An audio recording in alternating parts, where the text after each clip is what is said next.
Hello again. This is another interesting episode of In Conservation With. And I say interesting because they are all interesting, but I think this one's going to be particularly interesting because I got a good friend of mine, Dorian Anderson, here, and we're going to talk about his epic journey. I mean, when I heard about his journey, that was one thing. When I read the book's tremendous. And I'm personally not going to talk too much about the book because I want everyone who sees this in the future to just buy the book on the strength of the conversation we're having tonight. And by the way, if you do watch this in the future and you're on YouTube, tell all your friends, tell people you don't know, stop people in the street and tell them to tune in to In Conservation With on the Urban Bird of World channel. Like and not like and describe, like and subscribe even, and please tell everyone about it because there's lots of interesting conversations on here. So without any further ado, I'm going to introduce you to Dorian. Dorian, hello. Where are you, and how are you? I'm good. I am in my one bedroom, ridiculously expensive apartment just south of San Francisco in California in the good old US of A at the moment. So it's now 11 in the morning here, and my wife is in the next room on Zoom calls as well. So we've kind of partitioned our apartment so that we can both do what we need to do without disturbing the other. So yeah, things are good.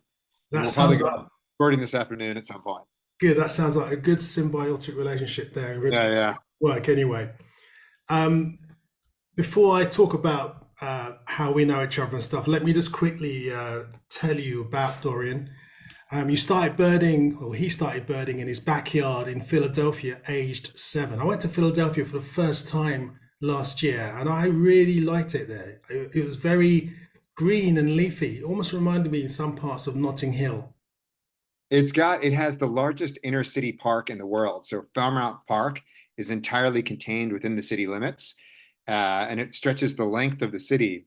And it's really good for birding, and it's really good for jogging and just outdoor stuff. So Philadelphia is greener than a bunch of the other like East Coast cities. It's really nice. Yeah, it's beautiful. Actually, I was really taken by it. I mean, I've seen some dodgy stuff about Philadelphia, as with any Yeah, city. I've seen yeah, yeah. stuff with the zombies or what have you. I don't know if that's just Philadelphia or in many other cities. I don't know whether Philadelphia's been picked out for that particular thing. Philadelphia has kind of an interesting history because it has always been like the younger brother to both New York to its north, which is much more international, and DC to its south, which is much more international. Philly has been kind of like a blue collar, grittier working town, but it has kind of like its fair share of culture as well. I think it's really well known for its sporting teams, like the Phillies, Flyers, Sixers, and Eagles. I'm like a diehard fan of all of those teams. So I think that it's kind of like Philly. I always say is a great town to be from because it's like it's very neighborhoody, it's very close knit. It's not quite as trendy as some of the other towns like New York and, as I said, DC. So I get back there like twice a year or so, and I really like it. And the thing is, you started your interest, well, when your interest grew in birding, because I think, as you say, you started at the age of 7. It grew to include the Delaware Valley and Jersey Shore, even. Right, Because when I went to Philadelphia last year, I went to, and I had to write it down, John Hines, right. what's NWR? National was National Wildlife Refuge. It's on the National south side of Wildlife. the city, right next to the airport. It has a really, really good species list. It's been built up over the years, and it's a great place to see migrating birds in May and September, and then through the winter, it's got lots of ducks and lots of raptors. But it's a really cool spot. I birded there a lot as a kid. Yeah, well, I So went it there. used to be it used to be called Tinnica. Yeah, I went there and I was looking at lots of warblers passing through, black and white warbler and stuff like that. I was there early May actually, so Yeah, that's perfect. yeah, so it was a great spot. And you also in Delaware you used to go to Bombay Hook, and I love that place, Bombay Hook National Wildlife Reserve. Yeah, yeah. It's the same thing. It's got one of these auto loops. So it's a series of impoundments, and you can drive the dikes in between the different ponds. Yeah. So it's really easy birding. There's another place. It used to be called Brigantine. It's now called Forsyth in New Jersey, where it's the same kind of setup. I really like those. those auto loops where you can drive through because you can cover a lot of ground and you can periodically pop out and stuff. But Bombay Hook is great. They've had all kinds of rare birds there over the years. They get tons of migrant shorebirds is like the really big attraction there. So yeah, I mean, but by the time you have like the foresty stuff in Pennsylvania, the Bay Shore stuff in Delaware, and then a bit more of the ocean stuff in New Jersey, like the Delaware Valley was a good place to grow up birding. There was always something new to see. Yeah, because when I was in Bombay Hook, there was a bar-tailed godwit at large, which I actually we found in New Jersey at the Oh, Jersey good. Shore. That's one I haven't seen in the States yet. I've seen it in a couple of other continents, but I've seen I guess no, I have seen bar-tailed. I haven't seen black-tailed in the States. That's the black-tailed is the one that has eluded me over here. Oh, okay. During your preteen years, you obviously went to Delaware and to Jersey Shore, and you attended several of Victor Emmanuel's youth birding camps as a teenager. Now, Victor Emmanuel is a giant amongst the ornithological world in America. A lot of people may not necessarily know who he is. So, can you just break him down for a minute? Yeah, Victor was one of the like godfathers, I want to say the inventors of like ecotourism. If I have this right, I think Victor might have done his undergrad at UT and University of Texas and then gone to Harvard Business School. It might have been the other way around where he went to Harvard undergrad and then UT Business School. But either way, he was like formally educated in business and had a really good sense for this and then founded Victor Manual Nature Tours. I want to say like 50 years ago. And started doing birding tours all over the world. And so he built a very good profile. His company is now a competitor to My Tropical Birding, but is a fantastic company. Victor has been like a champion for birding and conservation. He has since taken a step back, and this guy Barry Lyon, who's a very good friend of mine, is now, I think, kind of like running most of the operations there. But it's a first-rate outfit, and Victor's a really awesome guy, super smart. Like, he's one of these people that can just kind of like connect the dots in any conversation that he's having. So just like a really fun guy to be around. And it was awesome, like going to his youth camps as a kid because I got to meet Roger Torrey Peterson, and that's where Wow, I met Ken Kaufman for the first time, and he's a whole no. bunch of other really solid birders. So his camps ended up being like this like all-star team of like youth birders from around the country. And it's not coincidental that then a lot of those folks ended up as guides for him later. So yeah, it was like a really cool experience. I did 3 or 4 of them over the course Yeah, of summers. So it was awesome.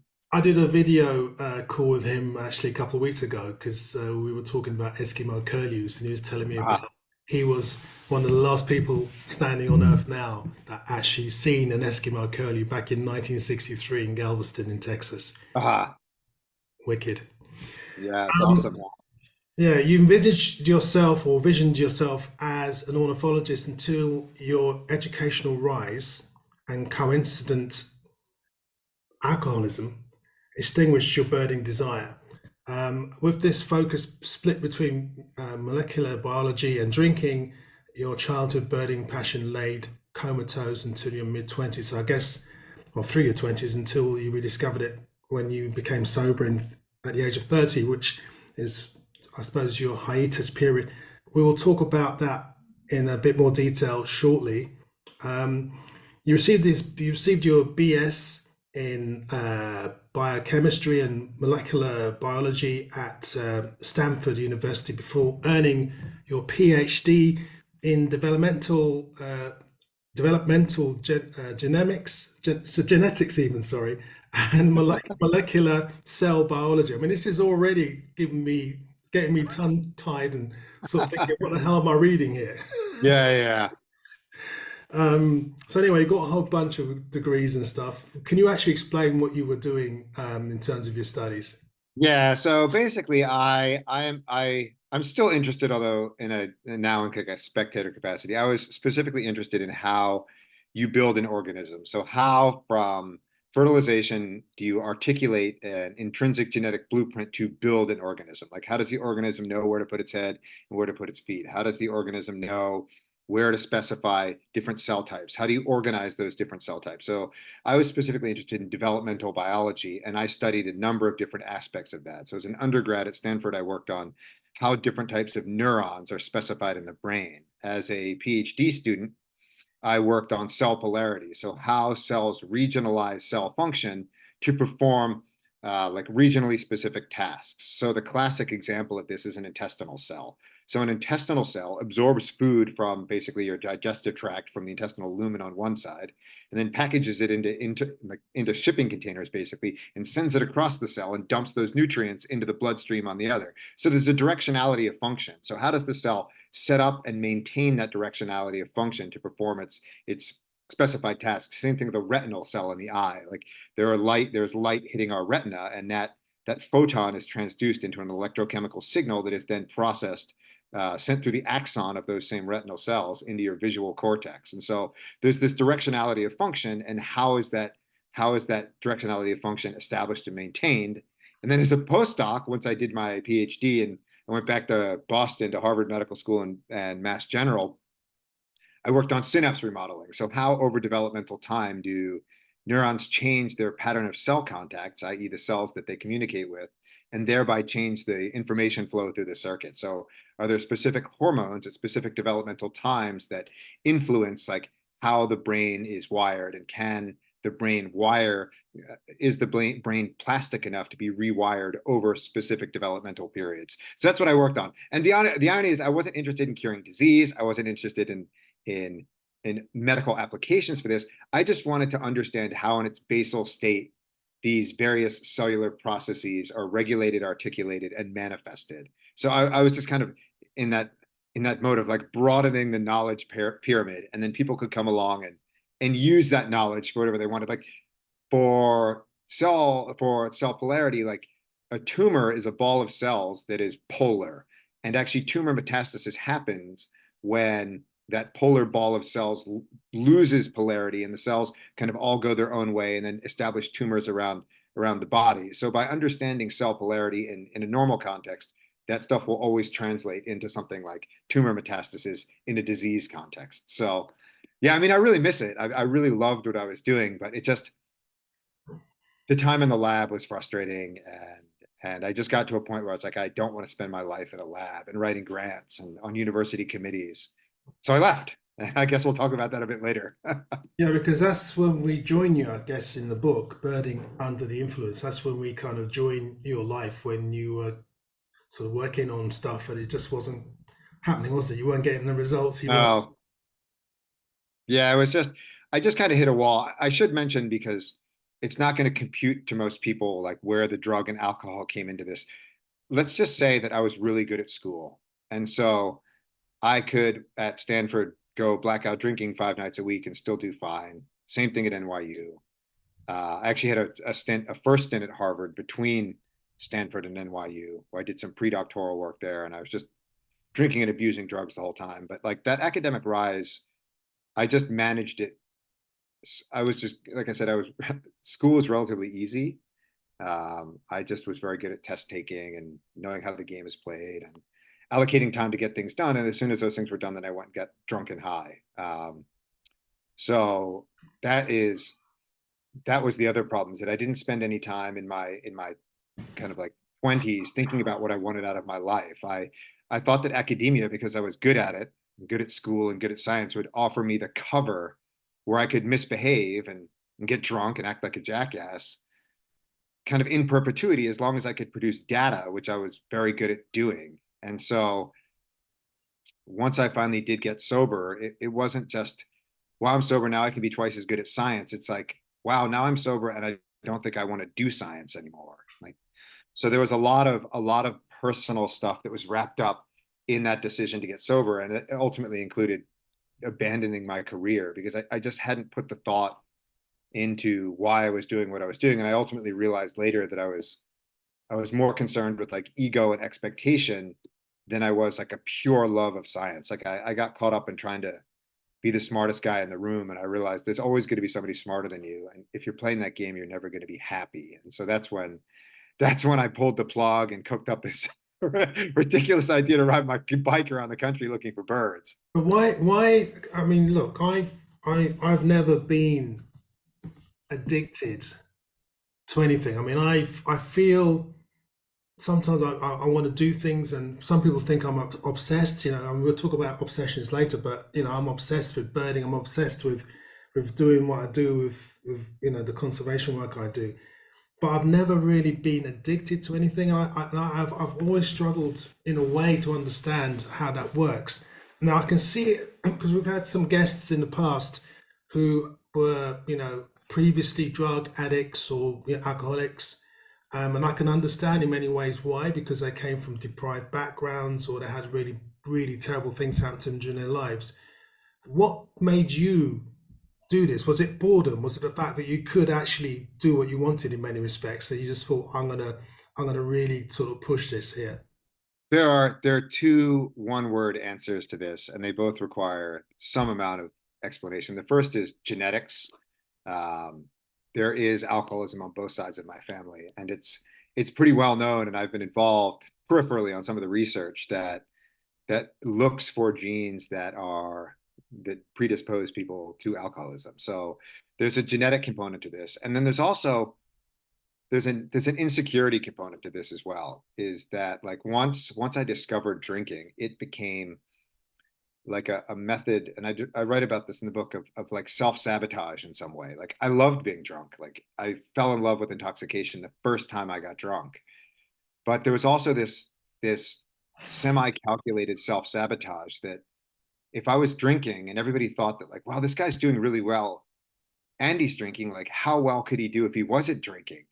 But I never had to answer that question because I was always drinking, right? Like it insulated me from ever trying to like discover my true potential or where I would measure up with other people. So I think that there was a large degree of insecurity. The other thing is that I'm relatively manic in terms of my thought process. Like I'm all over the place all the time. I have a ton of energy and I'm thinking about things like 100 miles an hour and not necessarily in any kind of organized way. Like I've never been diagnosed with ADHD, but my mind, I always joke that like my mind is running in a million different directions all the time. And I found that like alcohol and drugs just brought me like right here, right now. And I wasn't worried about like my next grade. I wasn't worried about what was happening with the Ultimate Frisbee team. I wasn't worried if the Phillies were going to sign a specific player. Like I was just like involved with like being hammered and being present. And that was something I had a hard time doing when sober, and I still have a hard time doing. Like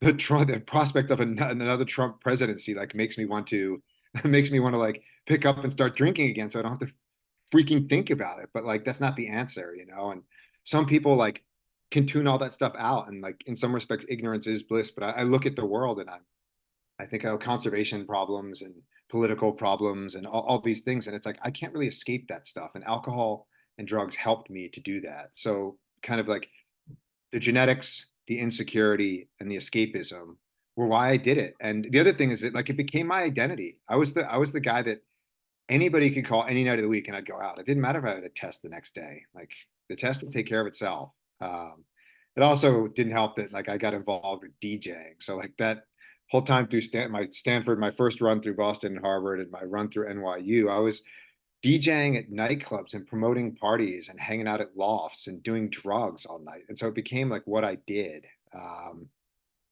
Yeah, it wasn't like my musical interest happened to be nightclubs. It wasn't like the symphony. Like you don't take 3 hits of ecstasy and bang a gram of coke and then go to the symphony. Like that's not how it works.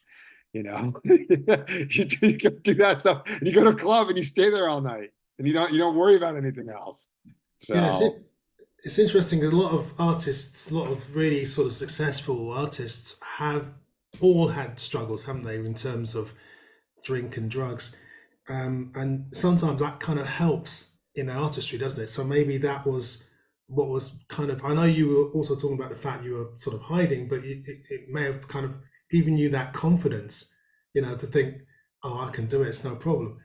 Because I can identify with that slightly because I come from a very different educational background. I went to a really crap school. uh, We were told we wouldn't achieve. We were told. I remember when I told my teacher or said to my client, my careers teacher, that I wanted to be a veterinary surgeon, and he basically said, "No, no, no. You should be a carpenter or a bricklayer." And of course, no disrespect to those trades at all, the noble trades, but it kind of killed me there and then.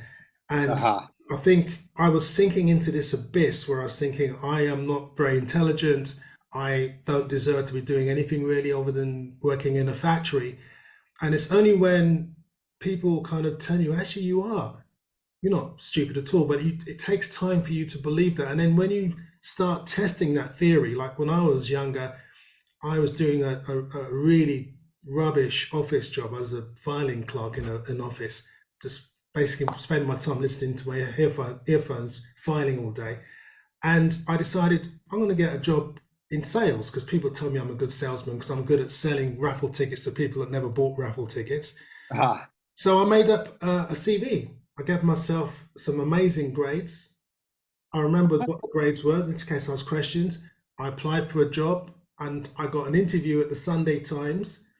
And I remember the lady saying to me, the director, the sales director, David, you got such an amazing CV. Why didn't you go to university? And I said, well, I didn't want to waste 5 years when I could have been out contributing to the world now, you know? ah, And then she said, what makes you think you can sell? And I said, I'm a DJ and I sell the idea of dancing.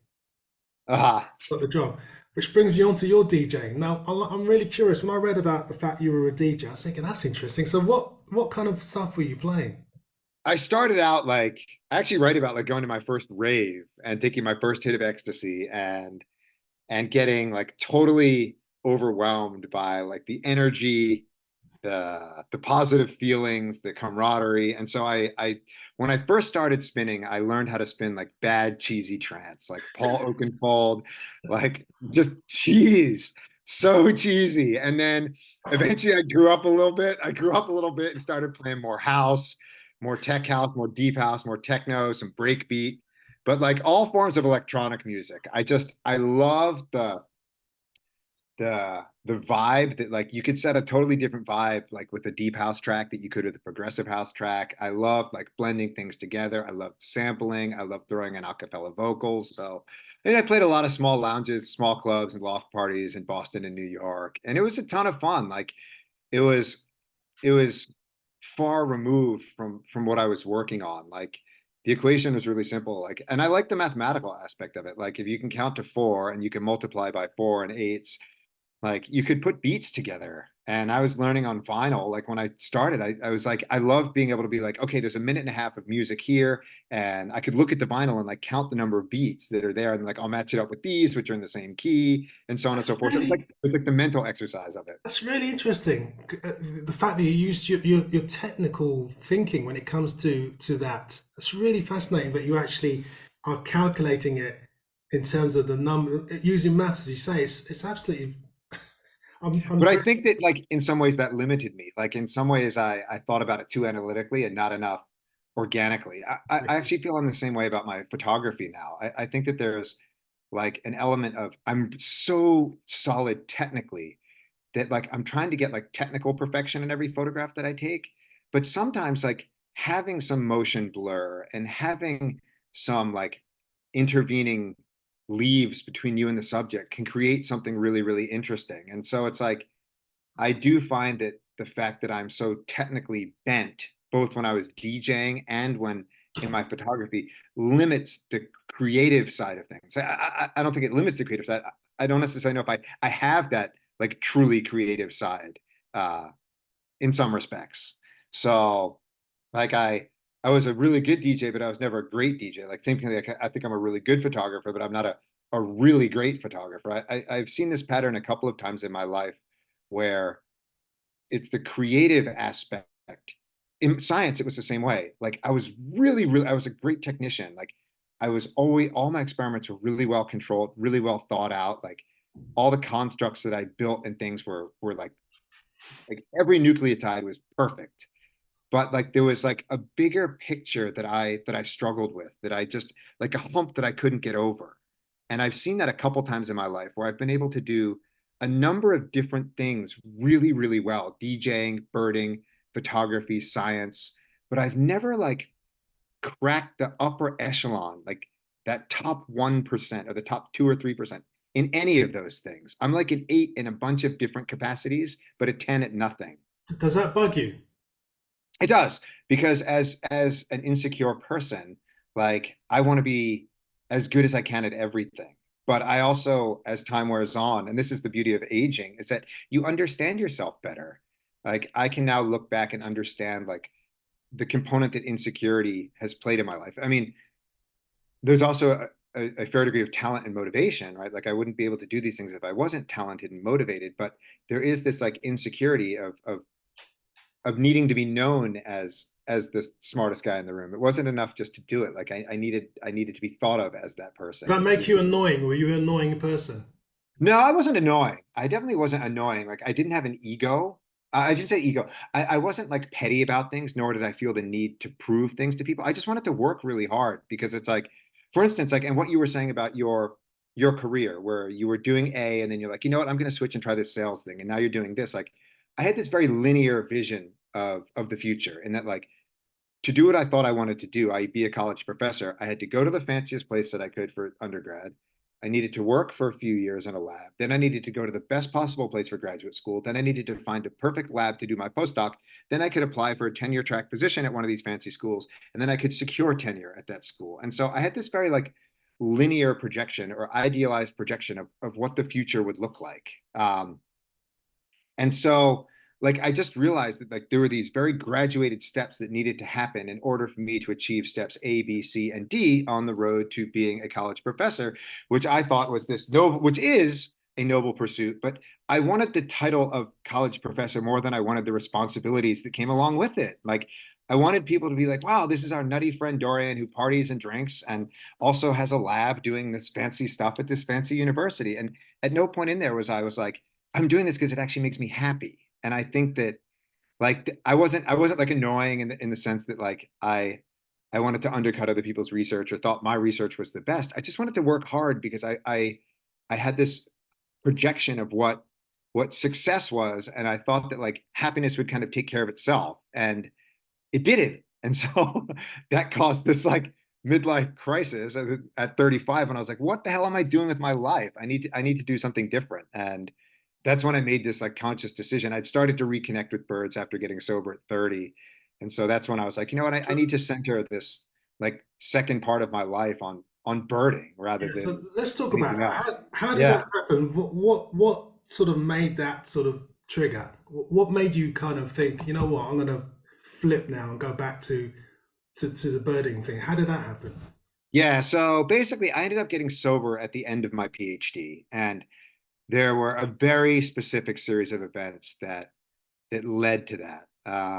And none of it, very little of it was professional. It wasn't motivated by school. It was actually motivated by my romantic interest. And I won't say more than that because I think I'll spoil some of the story if I do. But like, let's just say that like I lost the one person in the world who loved me more than I loved myself, which is saying a lot given how self-centered and selfish I was.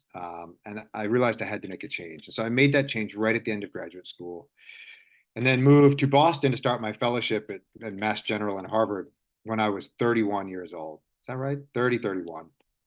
And without drinking and drugs, like I'm an addict and my addiction needed something on which to chew. And it seized on work, which was awful for me. And it seized on birding, which was like my childhood desires reemerging. And so when the work, so basically what I tell people is like being an addict is like you're like a dog that has to chew on something. And for a lot of years, like that was alcohol and drugs. But like I don't get a choice of being an addict, but I do get a choice of to what I get to chew on. And so like once the kind of bottom fell out of my scientific career, I was like, man, I need something. And like I'm just gonna run with this birding thing. Like the interest has come back in the last 3 or 4 years since I got sober, but I'm just going to go absolutely all in on it. And that's when I cooked up this idea to ride the bike around the country. Like everybody dreams, I shouldn't say everybody, many birders, especially North America, dream of these North American big years. But the prospect of throwing tens of thousands of dollars at it and burning up a whole bunch of fossil fuel just didn't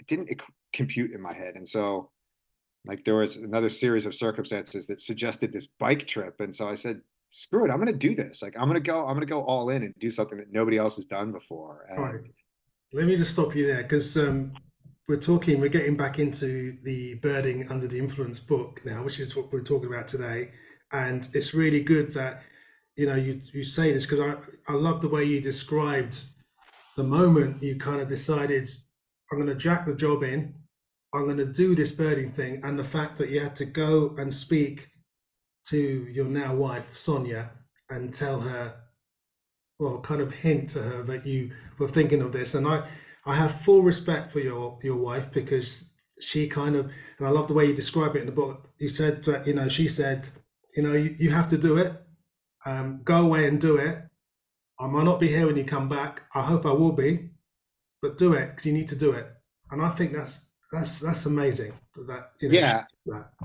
I mean, it's like I kind of joke with people. So like you hinted that yes, this woman Sonia, now this is my now wife. But I joke that like my wife has saved my life on two separate occasions, and that like she forced me to get sober. She didn't explicitly ask that, but in leaving, she kind of forced my hand and forced me to make that decision and get my shit together, for lack of a better word. And then she was supportive when this idea came up. Like, I mean, there aren't a lot of partners, men or women, who, when their significant other says, like, I'm thinking about traveling for a year and I need to do this alone, say, you do need to do this alone. And I will wait for you. And I understand the value in what you're doing. Like, you won't you won't be whole as a person or as a potential husband without doing this. So it was to her benefit as well, albeit very kind of like delayed gratification. So I mean, my parents didn't understand it. Like the other people around me didn't understand. I think that Sonia like was the one person who looked at this plan and said, "This is a huge risk, but it will afford you the personal time, the headspace, the challenge that you need to think about what you want out of the rest of your life." Because I know that like doing a big year is like I said, something that a lot of birders dream of and a lot of birders have undertaken them. It's very different to say, I'm going to fly around first class for a whole year and stay in posh hotels and spend 150,000 bucks and see a lot of birds and yuck it up along the way. And it's a great experience. It's a very different experience to say, I'm going to go out on a bicycle for a year and I might not come back. Like I could get run over very, very easily. Like it takes a lot of trust in the universe for my then girlfriend and now wife to say, go. Like you're in danger of breaking your bank account in a normal big year. I was in danger of breaking my life, my body. So Yeah. it was a very, very different calculation for me than anybody else. Yeah, you know what? Unprecedented for in conservation with, but can we? Is your wife there? Uh, I can check. I think that she's on a call, but let me go check real quick. Let me see if she's around. No, because the reason why I'm asking is that it'd be really interesting just to get a perspective on Dorian's life. I'm talking to the audience now because obviously you just walked off Yeah, on I Lindo. can hear she's on a call. Okay, I can stick my head back in there a bit later and see if she's okay, around. But all right. So, it's pretty okay, cool. She's actually working on the Olympic partnership between Airbnb and the IOC because Airbnb is a big sponsor. So all like right, her whole world is starting to revolve around the Paris Olympics, and there's like a ticking clock for that. So it's okay. getting more and more hectic as that approaches. Okay, so I loved your description of first getting on the bike, and one of the first birds you see is a snowy owl, which is incredible, which is obviously on the front cover of the book. Before I ask you about your actual trip, um, for you to just give us a couple of headlight highlights, because obviously we don't want to have any spoiler alerts here. Did you actually train for this, or did you just impulsively say, "Right, I'm getting on a bike and let's do it"? Because I know you, in the precursor to all of this, you went on a twitch to look Right, for northern lapwings, and part of the twitch meant you had to kind of dispense with a car and ride a bike. Uh, right. were you a cyclist before then, or did you just kind of say, "Right, this looks good, I'm going to do that"? No, so basically what ended up happening is once I got sober and I moved to Boston, kind of in these years while I'm doing my postdoctoral fellowship and I'm kind of starting to kind of heal my body, I decided I would start running again. I was a really good runner in high school. Um, but so for those couple of years, I was running, I don't know, 10 miles 3 days a week or so. So I was in good shape. And then this opportunity came up, right? Pursued the lapwing on the bike. And that's where the book opens. And that's actually the spark that kind of, what about this bike birding thing? This was a lot of fun.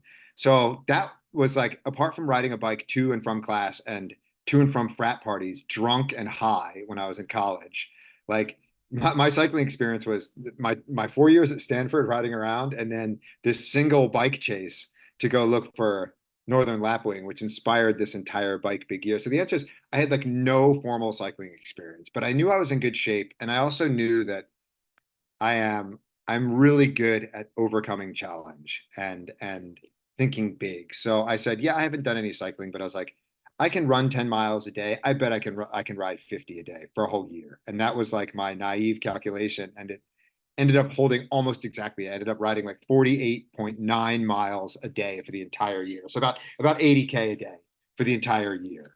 Um, so but I had like no idea what I was doing when I started. So there was some amount of training, but I was also trying to wrap up things at work. And in Boston, it was cold and snowy and so on and so forth. I actually had some tendonitis in my knees, so I didn't do a lot of training. And a lot of that was because it's not like a marathon where it's like you train for 6 months, then you have one day.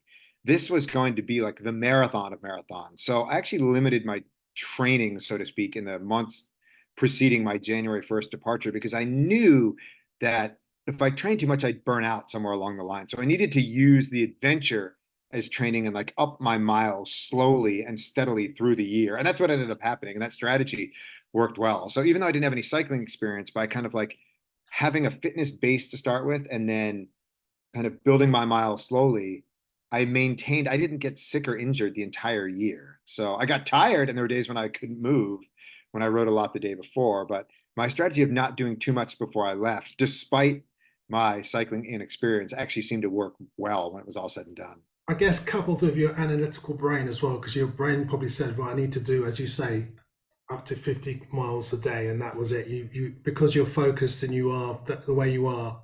Well, we got an introduction here coming. Yeah. So this is actually my wife, Sonia. Can you stick your head in here for a minute? Anya, how are you?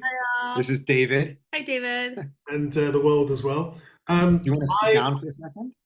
Sure. Here, why don't you sit here for a well, second? yeah, because I just want to, I'm in praise of you, Sonia, because given what Dorian's been through, given that his personality is what it is, I think it takes a special person to be still by his side right now. And I also thought, as I said to Dorian, that when you in the book said to him, you know, you need to do this. I mean, that's a tough thing to say for someone who is in a relationship with a person that's kind of the way Dorian was. Yeah. It's interesting because it's in my reflection, I've always been told like you can make decisions for yourself and you can decide what you yourself can tolerate and what you want in your life. And so as much as I loved him and I wanted to see him do this for himself, technically it was a decision that I made for myself. I knew that this wasn't, the life that I was signing up for with somebody who was an addict and who in the end was lying to me wasn't really the path I wanted for myself. So genuinely, I made this decision for me. Well, you need to clarify which decision is that? Oh, to tell you well, essentially to leave. Right, but so that decision is one. Yeah. And then there's the when I went off on the bike. Oh, on the bike. Yeah, Yeah. Sorry. So I thought that's what you were talking So about. so she's actually describing the moment when she decided to leave me because of my continued drinking and dishonesty and all the things that came out of that. So that decision was made for herself, but ultimately. Well, but then the bike, yeah, absolutely, as a partner. Like once you're in a partnership, you want to see somebody happy. He was very unhappy, and he had a very straight, defined life for himself. Yeah, we just talked about that. And I had been able to explore and like take risks in my own life, and he'd never really had that opportunity. So, I don't know. It felt like the right thing for him to do.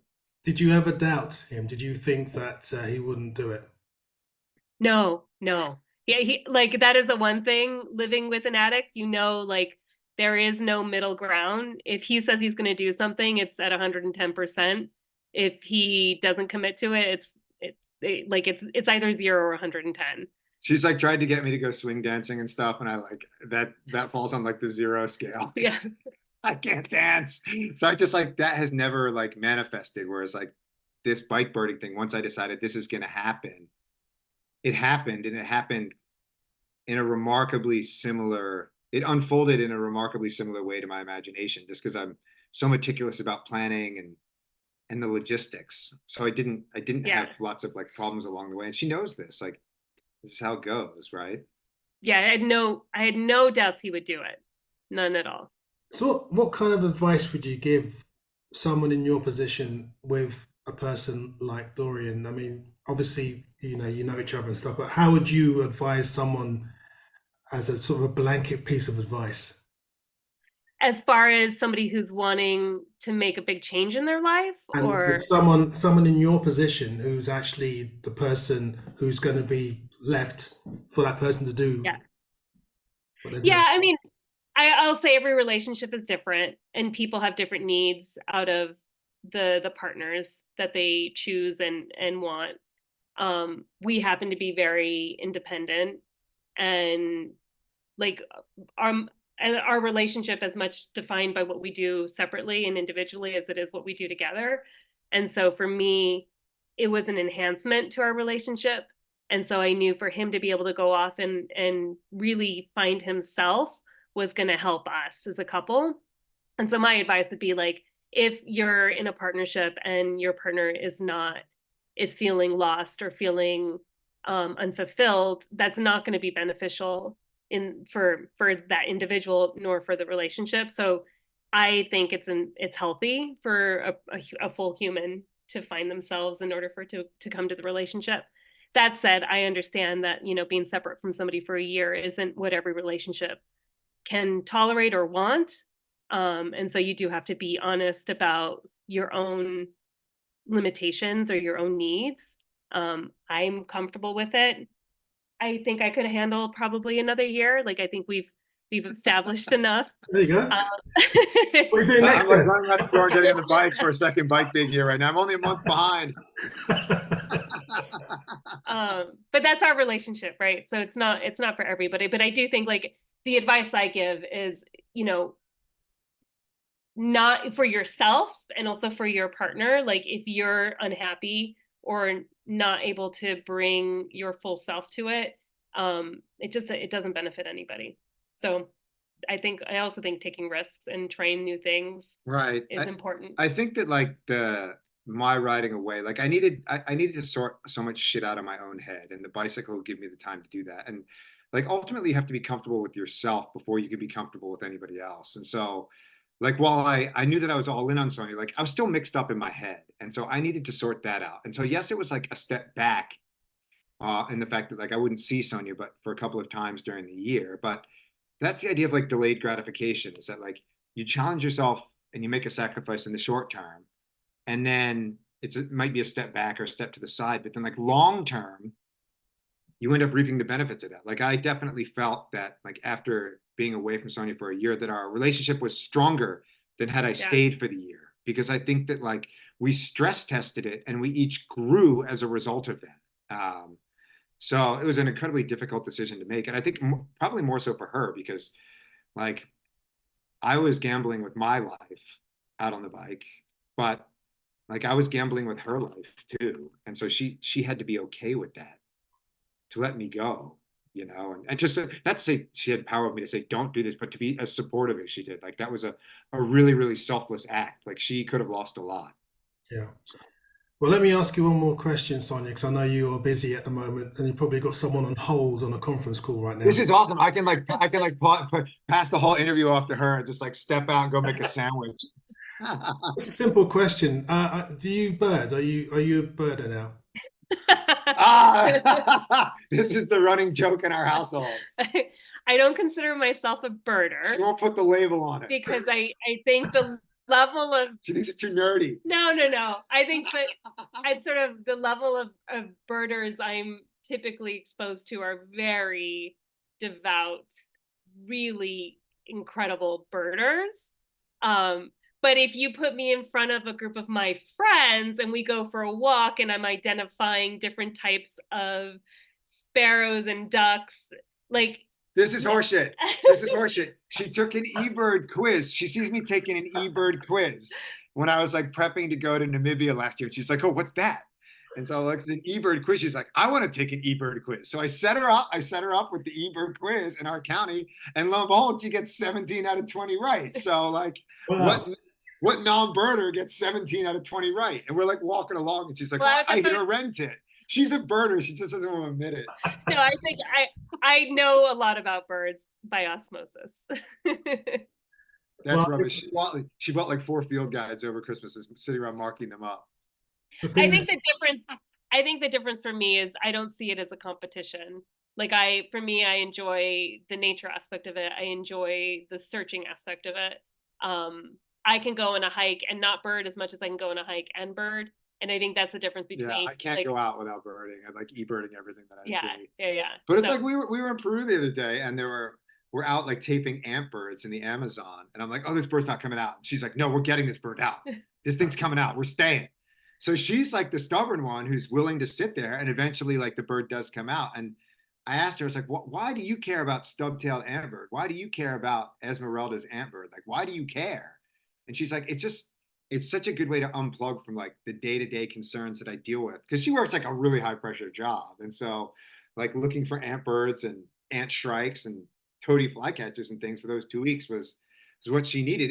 She needed that the same way that I needed alcohol and drugs, not to worry about my science, right? Like it's almost like the duality that like allows you to balance the two things, right? Like I would go out, like I wouldn't worry about what experiments worked and didn't work. I'd go out and get wasted, and then I'd just come back to it with like fresh eyes the following day, And in the same way, like going birding in Peru for 2 weeks, it's just relaxing. It resets. but the thing is, Sonia, you're learning from one of the best. So I don't blame you for actually soaking in all that information. Well, that's too kind. Don't stoke the ego too much now. Cool. Okay, great. Well, thank you, Sonia. Lovely No to meet worries. you. Nice to Making a meet you quick all. cameo. All right, we'll let you go. Bye all. All right. Thanks a lot, Do you Sonia. want me to make you lunch when I'm done with this? Okay. Wow. So on your journey, you did 17,830 miles. You crossed 28 states. You saw 618 different species. I'm not going to ask you about the journey much because people can read the book. But Yeah. But I will ask you one thing. I mean, I got a bike. I got one during lockdown. Uh-huh. And in Spain, I kind of started cycling about and I got into the countryside. But the thing is, I'm a bit afraid when dogs come along, big Oh, dogs like God. the sheep. So how do you, if you can, without a spoiler alert, how did you deal, and you must have had situations where you were chased by dogs, what have you, how did you deal with that sort of stuff? Yeah. So it's funny because like many things in the United States, the reality varies depending upon geography. So in the Northeast, like the dog is a member of the family. It lives with you in the house. It sleeps in the bed. Like it watches the football game with you. You might even buy it some clothes. Like that's the dog in the Northeast, right? In the South, it's a different story. The dog lives in the yard. It is sometimes chained to a tree, and oftentimes it's just roaming around. And so the South was really where I experienced the most problems. And like I'd ride through these small towns and I'd have like 10 dogs chasing after me. It was like I was like the Pied Piper. And so I had like several lines of defense. Like I wasn't so worried about a dog jumping up and like tackling me off the bike. Like that wasn't my concern. My concern was that the thing darts in front of the bike and then I run it over and potentially injure the dog and also injure myself. So I had several lines of defense. The first one is like waving my arms around, and that was enough to keep most dogs back. Some actually required like squirts from a water bottle in order to keep them at bay. Others, like there were other times I thought about having like a small switch, like that I could just like swing at the dogs. And that kept 95% of dogs at bay, like the water bottles and other times I had to like kick at them with my feet. And there was only one episode which I read about where none of that whatsoever worked. And I actually ended up being attacked, and it was terrifying. It was probably more terrifying than when I got hit by a car because the car happened so fast that I didn't really have time to digest it as it was happening. Whereas the dog thing was like unfolding, and I'm like, oh my God, I'm gonna die. So it's a real problem in the South here because nobody fences their yard, and the dogs are just running around. Like it's totally different in California. People have or in like urban areas, people have the dog and they take it on a walk, and it gets them exercise. In the South, they're just like running around everywhere. Wow. Okay, so listen, everyone get that book, Birding Under the Influence. Great book. I want to talk about two other aspects of your life before we close today. Yeah. First is your photography. You you've said, I've read that you are addicted to photography. I think your photography is amazing. Thank you. And I know that you are striving for perfection, but as far as I'm concerned, you're already there. I mean, you need to check out this guy's blog, Speckled Hatchback, which I want to ask you how the hell to get to that name. But also, So your images are on your Facebook as well, aren't they? yeah, so the speckled hatchback, I actually wrote on that blog for 4 or 5 years. The way that name came about was when I was a kid, I played on an ice hockey team in my neighborhood. And some of the dudes found out that I bird watched. Like I didn't keep it down low. I wasn't like, oh, this is too nerdy. I got to keep it down low. But one of the guys whose name was RP, I have no idea what RP stands for. I knew the guy for like 5 years. I never knew what RP stand for, like Richard Paul or whatever. I have no idea. But like he was like, dude, what do you do? Like, go sit in the woods and wait for the speckled hatchback to go cheep, cheep, cheep. The guy had like no experience with bird watching, but yet he had freestyled a name that is like a completely believable bird name. Like that could be a small bird that lives in the Amazon. It could be something that like lives out in the Australian outback. Like it's so perfect. And so I've remembered that since that day, and I've held on to that. And so that's what I called that blog when I started writing on it. I have to be honest and say that blog has, I don't want to say have been formally retired, but I wrote on that when I was writing my book and I wasn't doing as much tour guiding. Now I'm spending so much time prepping for tours, on tours, writing tour reports, dealing with clients not, they have photos of birds and identifying their birds from their photos and things. Like I have not written on that blog in 2 or 3 years now because I'm doing so much other bird related writing for tropical birding with these trip reports, which suck up so much time that I have kind of let the blog lapse. That said, I'm still taking lots of pictures and people can see those like either at my clearinghouse website, which is doriananderson.com. And that will link you then to dorianandersonphotography.com, which is where I end up posting all my pictures. But I do stuff on Facebook, I do stuff on Instagram, so on and so forth. So that's the trick. It's just as many different like photographic tendrils as possible going out into the world. So you travel the world. What kind of birder are you? I'm really fascinated by you as a character, and I'm also fascinated generally, and I always have been, about types of birders. What kind of birder are you? I mean, just say you're in your local patch. Are you the type of guy that will give it an hour then leave? I don't think so somehow. But what kind of birder are you? Yeah, I have to confess that I'm really list and numbers motivated. And I don't think that's a bad thing because I'm an analytic guy. And so that is what soothes me is the lists and the numbers and the organization and knowing like there's therapy for me in like looking at all my county lists and saying I'm missing this species there and missing that species in that area. So I'm going to go to that area. I'm going to go to that area. When I bird my local patch, it's always, can I get more species is when I was last here, or how fast can I get to 60 species?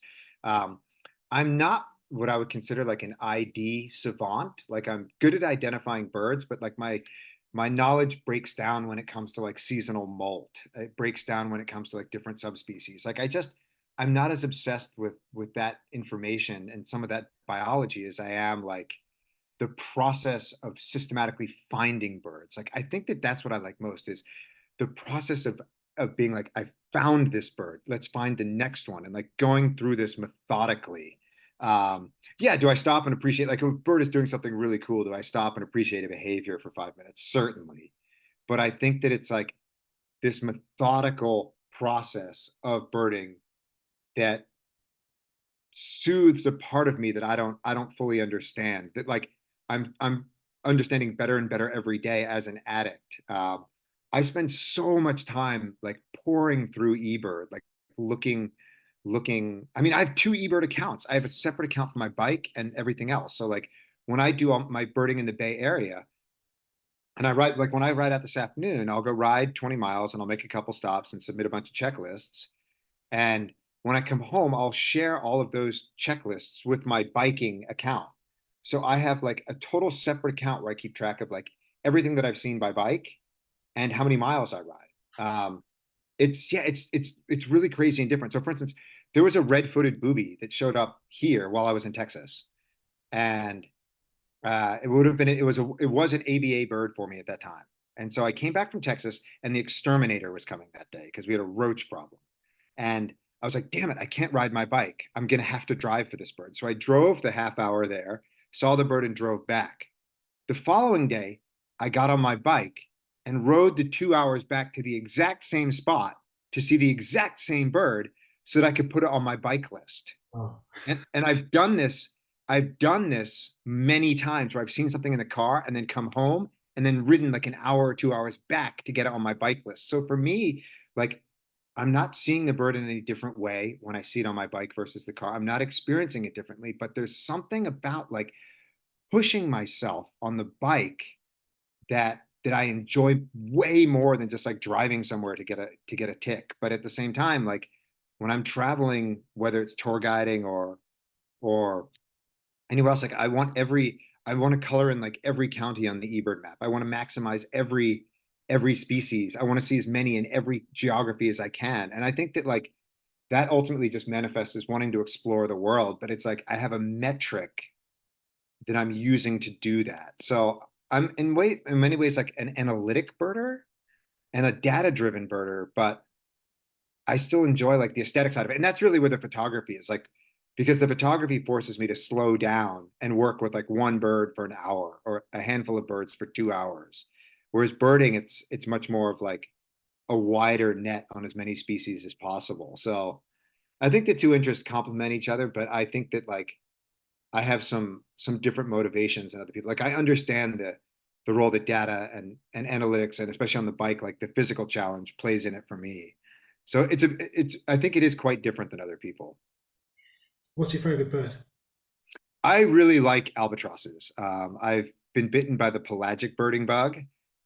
So I really like going out pelagic birding. And I think that when you're pelagic birding, albatrosses are just mind-blowingly cool to see. I'm also a huge shorebird aficionado for two reasons.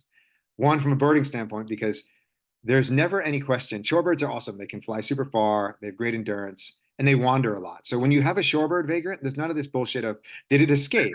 Did it get here on its own? Did it ride a boat?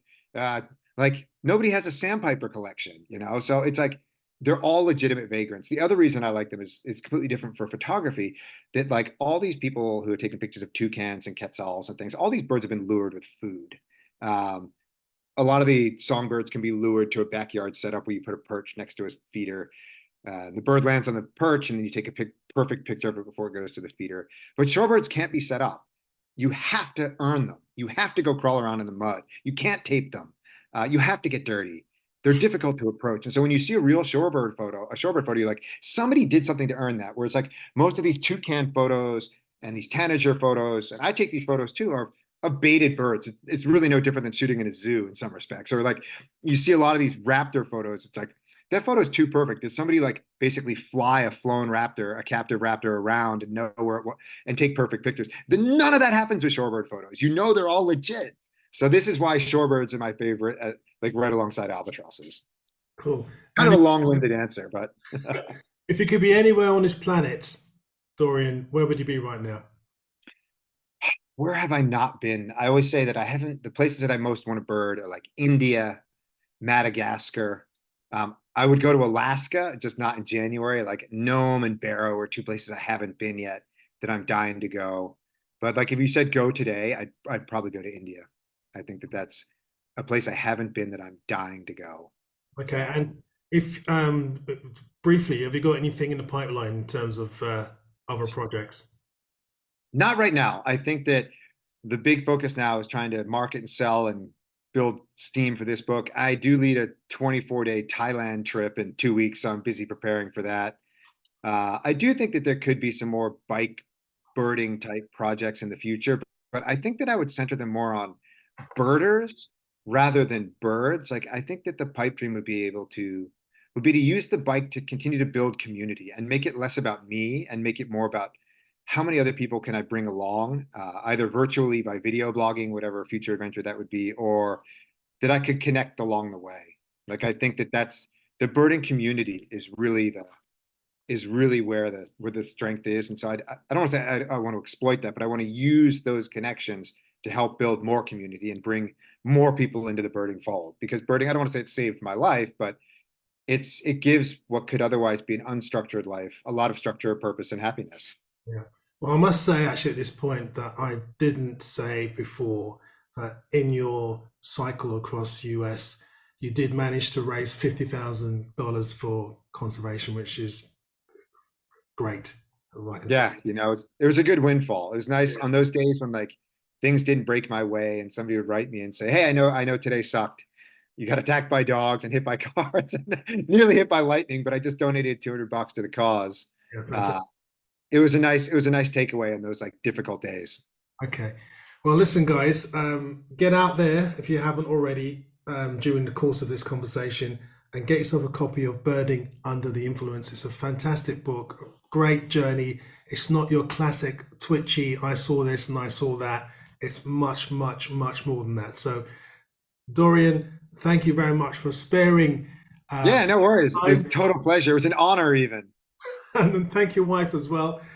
And I also want to thank all the Zoomers for tuning in as well. And don't forget, if you're watching this in the future, like and subscribe. Check out all the other conversations that I've had. And also look at theurbanbuilderworld.com to check out who's coming next. So, once again, thank you so much for your time, Dorian. Yeah, cheers. It was a blast. And everyone else, and you included, keep looking up.